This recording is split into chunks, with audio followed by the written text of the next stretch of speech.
It's a scathing attack on President Trump in the op-ed pages of the Washington Post, notable not just for its argument, but because of its author. White House counsel John Dean famously told Nixon that there was a cancer in the presidency and that it was growing, the column says.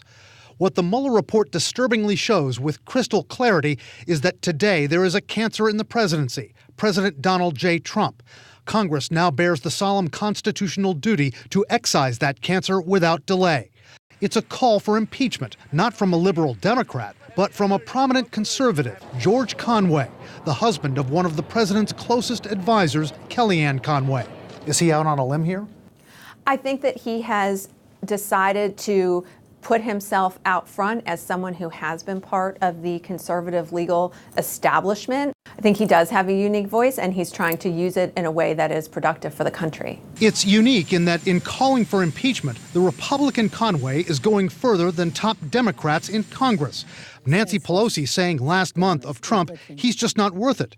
And her number two, Steny Hoyer, telling CNN Thursday, impeachment is not worthwhile at this point. Well, he doesn't have the political considerations that they have. So the Democrats in Congress obviously have their own political calculations that they're trying to make as far as 2020. George Conway writes that Mueller's report describes a relentless torrent of obstructive activity by Trump in the investigation into Russian election interference, calling it presidential attempts to abuse power. Conway's wife says there was no obstruction. That report makes very clear that this White House and this president and none of us got in their way. George Conway, who says he turned down a job in the Trump administration, has been a relentless critic of Trump's since the president took office, once rather colorfully describing the White House as like a shit show in a dumpster fire. Last month, George Conway tweeted that Trump's mental health, quote, is getting worse, and posted screen grabs from a psychiatric manual of conditions including narcissistic personality disorder. On his Twitter bio, Conway now sarcastically calls himself a windmill cancer survivor, a reference to a recent false tirade by the president against, of all things, windmills. And they say the noise causes cancer. You told me that one.